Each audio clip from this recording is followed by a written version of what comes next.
Good evening, Facebook friends. Tonight's going to be a different kind of program than what we normally do. We certainly do appreciate all of you, who everybody who is joining us on this call tonight.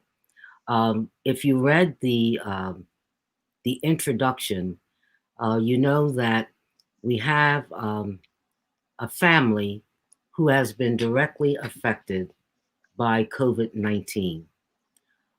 Aubrey Mollinedo and her son Amani. They are actually family friends. We consider them in the Frisbee family. We actually consider them as our family and not just our friends. They are our family. And as most of you know, a little over a month ago, I lost my partner Maria after 22 years in a relationship, and she fought cancer for almost a year. And ironically, on the evening of her memorial service, um, our dear beloved Louis Mollinedo showed up at my doorstep and did what he does best. He came bearing a wonderful gift. He knew that I loved shrimp, and he also knew that I loved spicy foods. And they call me Mother LaRue. The couple, and the grandson calls me Mimi, like my grandkids. And Lewis showed up on the doorstep, and he says, "Mother LaRue, I brought you something to nibble on, something that I know you'll like." And he said, "All I want you to do is what you normally do, just return my food containers, and I want you to enjoy it." And I said to him, I said, "Louis, please step in the house." And he said, "No, no, no, no." He said, "I'm going to run." He said, "But I just wanted you to enjoy it." Um, a few days later, I texted him and I said, "Hey, look, I'm on my way over. I'm going to return your food containers." Everything was scrumptious. And he said, "Mother LaRue, please do not come." He said, Aubrey, a colleague of Aubrey, has the virus, and we are now on self quarantine, and said, "We just right now don't come to the house. We're just going to be here." And my heart fell because I just couldn't imagine um, the three of them, even though we're all really being careful and staying in our homes. I just couldn't imagine the three of them knowing that they were going to be on quarantine, waiting to make sure that they were not testing positive for this virus. And ironically, the last thing that Lewis said in that text to me, he said, "We have tested negative, thank God." Well, if you read the summary of tonight's show, you will know that ultimately they didn't test negative. What they found out is that the entire family, Lewis, Aubrey, and Amani, all three of them had the COVID-19, all three of them. And as you know, before we get into the story and talk to the family, we lost Lewis a week ago. It was quick, it was not expected. Some of the um, symptoms that he had um, were not symptoms that you look for. He didn't have all of the symptoms that everybody talks about people having. And unfortunately, you're also going to find tonight that Aubrey and Amani are still testing positive. So the reason we're doing this show tonight is not to bring people down, it's not for pity for this family, but it's to let people know COVID-19 is not a hoax. It's not a hoax. It is real. And I have lost family members. I have lost friends. I talked to my grandson this evening. He is 35. And he said to me, he said, "Mimi, you remember the young girl I took to the junior ROTC ball?" I said, "Oh, yeah, I really liked her. She was pretty." And he said, "Well, I read on her Instagram tonight that she has passed away from COVID-19. So let me tell you something. If we don't do anything else with this program tonight, we want to put a face on this virus. We hear of people who are positive. We hear of family members where the whole family tested positive. Right here in Trenton, New Jersey, we're going to talk to a family tonight, and they are mourning alone. All of the community were putting meals at their back door. We gave them air purifiers. We're doing all of the things that communities can do. But you know what? When you're watching on a computer, watching a minister in a funeral home doing the last part, the eulogy of your husband and your dad, and the only people in that room are the minister, the funeral director, and your deceased loved one, because you are infected with a virus where you can't even go yourself. We want you to think about this. So I'm going to bring the family on right now. Aubrey, how are you doing? I think you're still muted. Thank you. Good evening, Ma. Um, we're holding on. This is more difficult than what I could have ever imagined, and my husband's gone. You know, like you said, I came in contact with someone who was infected. We tested negative as a family on the 4th of October. By the 7th of October, I tested positive. My husband and son still tested negative. By the 10th of October, Lewis had viral pneumonia. Let me ask you a question before we go on with Lewis. Tell me, because as you know, Aubrey, I mean, our families are so close. You and Teska are like twins, and Sam and Lewis. And in fact, Teska, you called. You wanted one of the family members to be at the hospital that day because you couldn't. And Teska answered that call because Sam had to play for the choir. And so, you know, we stay in, we try to do the right thing. What did it feel like? What went through your mind when they told you that your results were positive? I was just, my mind was blown because the first test that we took, we were negative. So you're under the impression that you get these rapid results exams and that they're, you know, that they're a certain percentage accurate, but you don't really present the signs right immediately. So you're thinking once you get that negative result, that's the sound answer. That's it. You're negative. You can go move around. You're not contagious, and it's very deceitful. So we had looked at a house that afternoon just to kind of, Lewis loves the city and he wanted to plant roots here. And so we looked at a house, and we could have potentially infected other people. So it was very jarring. It was very deceitful. And by the time I had tested positive, I was already presenting with the diarrhea, the coughing, the fatigue, the respiratory issues, because I'm asthmatic, I'm diabetic, and I have high blood pressure. So I have these underlying issues. And when Lewis tested negative, but he was presenting signs, it further impacted the deceitfulness of this test, because here it is. This is his second negative result. Amani the same way. They were exhibiting body chills and different symptoms. So you're negative, but your body is telling you you're sick.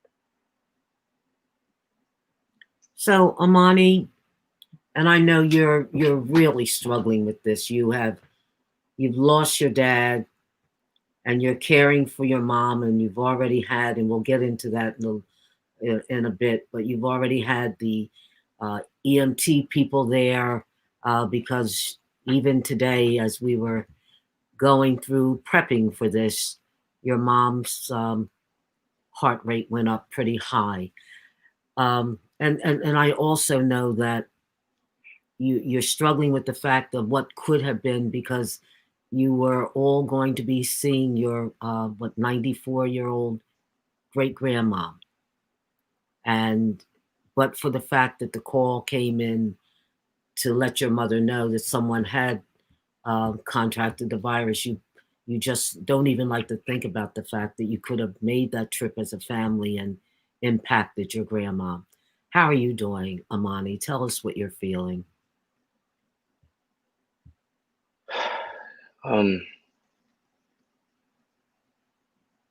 It's hard. It's hard to put it into words, and I'm heartbroken. I know, and you take your time, and we talked about this earlier. And how old are you now, Amani? 25, and 25. I just never really expected this, and I never really expected to lose my dad at the age of 25. I don't have kids. I'm not married, and my dad always talked about spoiling my grandkids, and he laughed and he joked. But I have to face the harsh reality that, he's not here anymore. And it's hard. I have moments where I could think about him in, a positive light, and I can take joy in the fact that he's not suffering. But the fact of the matter is it's not fair. It's just not fair. I don't have my dad. Like, I called him dad because he was here for me when I needed him the most. My biological father, I see him maybe once or twice a year. The Louis Mollinedo, my dad, has been here for me for, I guess, the last decade. He saved my life so many times, and now I don't get to thank him anymore. I don't get to hear him say, "I love you, hijo." I don't get to hear him say, "Bobby, check the oil in your car before you go make the trip to go see Stephanie." Like, I don't get to hear that anymore, only in my memories, and it's not right. And my mom had to fight me today to get off of the couch because this is my new bedroom. And let me say something on that so that our viewers understand this and what this virus does to you. You have these two people who are living in the same house and they're on the same screen. They are in different rooms. And so they are now faced with a situation when Amani wants to interact with his mom, they have to put a mask on. They can't be in the same room with each other. They're isolated in their place because they don't want to further hurt each other. But Amani is trying to care for his mom, and it's very, very tough. So I want folks to understand that's another part of this virus that people just don't think about. It's hard to isolate. It's really hard. Um, Aubrey, let's talk about Luis for a second. Let folks know who he was, the happy part of Luis. Oh Because he God, was one freaking special man. and he He was Man, was. that's good so looking. gorgeous. Good looking, a sharp dresser, and he was brilliant. Um, and I am honored to have been his wife, lover, friend, for the past 8 years. And Lewis was actually my boss in Irvington, and we fell in love, and we ended up getting married in 2012 when he accepted the position as the public works director for the city of Trenton. And that's actually how we made our way down here to Trenton.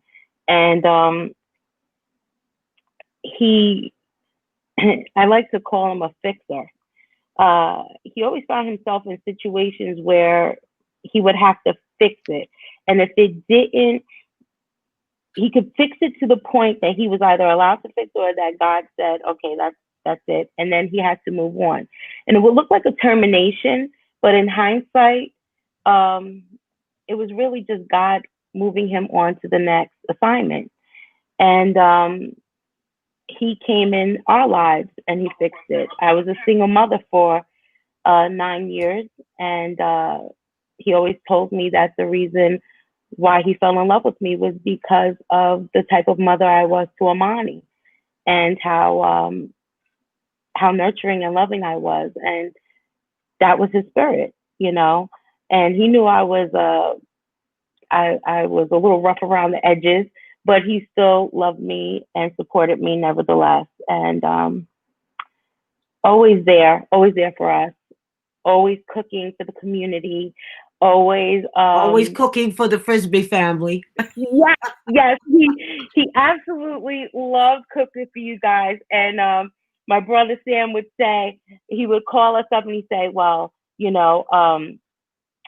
don't want your food, Aubrey. We Oh want yeah, a because you're brother. so vegan. We wanted what Lewis had.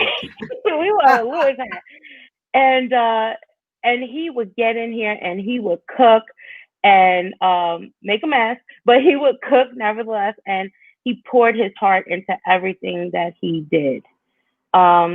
Just Now, the this other whole. thing that I want folks to know, I'm sorry, but I don't want to miss this point. You two graduated together, didn't you? Yes, yes, yes. So 2016, we were in Rider University, and That was it had fun. been 20. That was fun. It had been 21 years since I had picked up school again because I couldn't really do it effectively as a single mother. And he gave me the freedom to be able to explore and finish my education. And I'm so grateful to God for him for that. And we walked the stage together. He got his MBA on May 12th, which was actually his best friend's birthday, who passed away when we moved here to Trenton. And I walked afterwards with my BA in psychology. And then I raced right into seminary, and my husband got to see me graduate in May with my master's degree in divinity. And that was the type of man that he was. He put himself aside and he made sure that we were elevated and that we were positioned, even with great thought and care, into the neighborhood that he put us in. We could have never, ever have imagined to be brought into a community that's so tight knit and so loving. They've actually become our tribe, our village, and everyone is devastated. Everyone is devastated. Even across the state, I have former mayors calling me, just in disbelief. No one has any words to console us. Um, I've been grieving through Facebook and just trying to keep my head above the water because as you know, there's just so many preparations that you have to do for your beloved, in their passing. And had it not been for God and just the wisdom to have placed us where we were at, I mean, even just us coming into Trenton, we were brought under great leadership in St. Philip's Baptist Church with our pastor, Dr. Joseph E. Woods. That was anointed to be Sam's aide, and now Amani Sam's aide. Everything was in divine order. And so I really feel like when he left us, he left us in a place where we could be elevated and we can grow. And that was just like his stamp of love for us. So, Amani, what do you tell young people who think it can't happen to me? Oh God, it's funny you asked that question because I was just talking to one of my friends yesterday, and as it was Halloween, and they said that their friend asked them to go to a Halloween party, and thank God this person has a good head on their shoulder, but I just couldn't understand. It was unfathomable, like how someone could be partying in the middle of COVID season. It's just, it's crazy. So, we talked about it briefly, and I just told them that it's not worth it. You go to a party and you live in this moment, and yes, you have fun because it's not like you become positive on the spot, but you go in there, you unknowingly kill someone else, or you potentially kill yourself. So what I'm just telling people is that it's real. It's not worth it. It's like I don't have my dad anymore. I just had to talk to EMTs just a couple days ago because my mom's heart rate was elevated, and it's, as we all know, storming, and I'm running outside in my socks to make sure that the EMTs get into the house, okay and promptly, because not even a full week ago, I was in a similar situation and my dad ended up passing away, 6 hours later? So I just get frustrated and I get upset, quite honestly, when I have to think about people not taking this seriously. People still, you know, hanging out with all of their friends, and then they have old parents or they're living with their grandparents,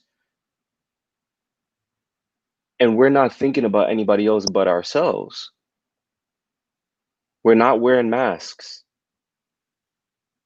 We're not isolating. And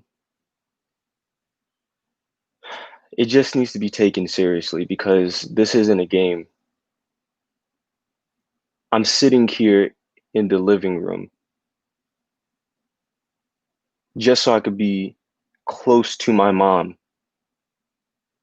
And if she coughs, I can run and jump into action.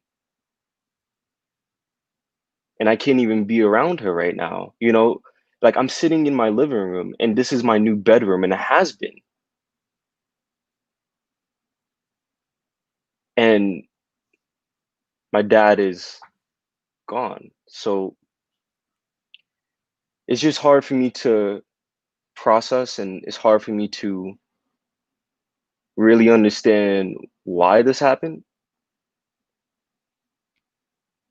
There are moments where I break down and cry, and it's just not a joke. So any person that's listening to this, I need you to understand that this is real. You can lose your life. Your husband, your wife can lose their life. Your grandparents, your friends. And you know what? Somebody that you may not even know may lose their life because of your inaction or your actions. And it's just not a game. To add to what you said, Amani, the other thing people need to understand, especially in the workplace, and this is a directive to supervisors and managers and CEOs. And I know everybody wants to Yes. open up. And because you're essential, Aubrey, you had to go to work anyway. We don't want to say where you work, but you had to go to work anyway. However, when employees are ill, they need to go home and stay home. This Yes. is one of those Yes. situations where this did not have to happen. And so if a supervisor sees that an employee is ill, or if an employee comes in one day and calls out the next day, and then comes back in the next day and has to go to the doctors that third day and then comes back to work, no, Stay home. no. Stay Stay home. home. Go home and stay home. You can't walk around and say, well, I probably don't have COVID. Or if I have it, I don't think I'll give it to anyone. Go home and stay home. And so we wanted to come on here tonight with just the rawness of it all, to let people understand this is not a hoax. This is real. And this is not, I'm 70 years old. I've been sitting in this house worried to death about COVID. What was Lewis? 56? 56. 56. What are you? 46? 46. What are you, Amani? 20 what? 25. People, they're not 70. They're not No. old folks. And this is a very strange situation for us to be in right now, because when we get together, we are normally all laughing, cracking up, just having a lot of fun. And this has been a very, very tough week. So let me just say this to our viewers. We've had a lot of people who have stopped in, and we thank you for that. And we're coming up on Thanksgiving and Christmas. And it's interesting because Lewis was such a very proud man. Yes, he was. He was so very proud. And he was looking for the next job. In fact, it looked as though he was going to land that job this month in Ewing. Yes. Yes. And he didn't make it. And we know that Thanksgiving and Christmas is going to be tough. We don't know. I'm just praying that your next COVID test is going to be negative. You keep testing positive. Amen. And we can't come and mourn with you. We can't help grieving. But I did start a GoFundMe page.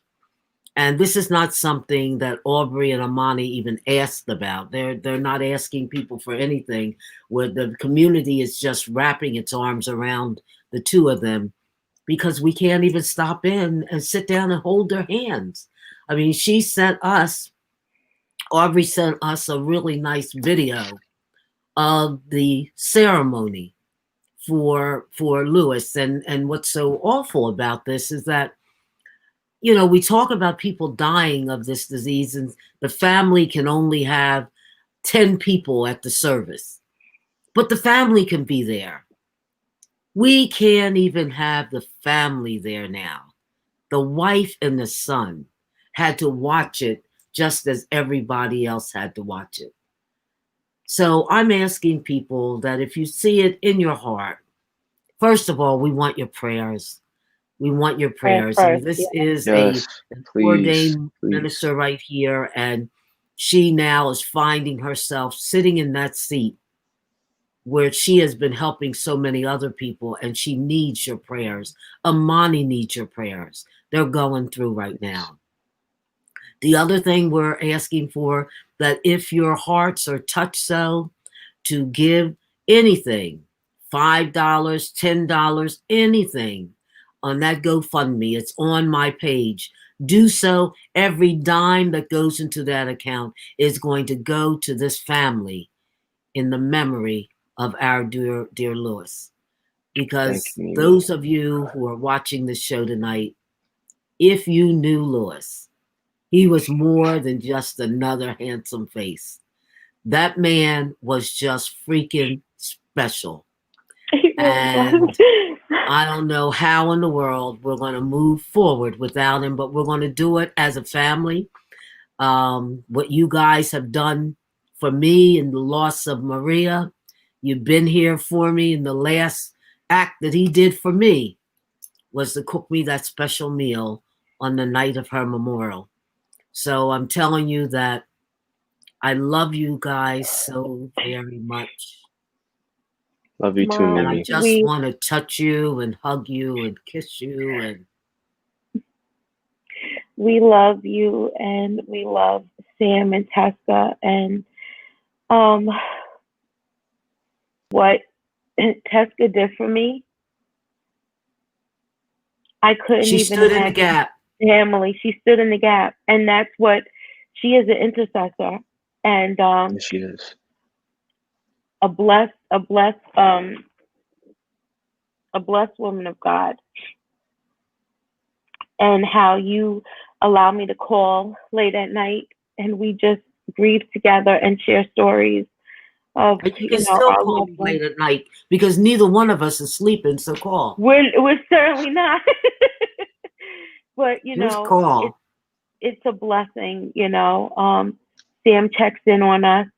He took in Lewis's ballot. My baby voted before he passed, and we made sure that got into the hands of the Board of Elections. Praise God. And we really, I cannot stress this enough. Um, we're in the midst of a pandemic, and our lives are forever changed. Whether we have lost someone, knew someone who has lost someone, or has been affected by this COVID pandemic by losing their jobs or closing of their business. And I know we all want to look at the economy and get back. But you know what? Pastor Wood said something today in service. And he said, we're in a classroom right now. We need to look at what we're going to learn while we're in this period. And I challenge all of you to take heed, to look at what we are being faced with. How do you want to end this year? We have this election coming up. You need to vote. You know what we need. You know where God needs to intercede in this administration. But God needs you to move and to do what is necessary so that we can get these folks out of office. Because this pandemic would never have gotten this violently bad if it was not for not having the proper responses that we needed. And every day Lewis read the newspaper, and every day he saw the death toll go up. Every day he saw that, he was upset about it. And there's no doubt in my mind that him knowing that he had underlying diseases, that he was afraid. So we need to be very careful. We need to be vigilant.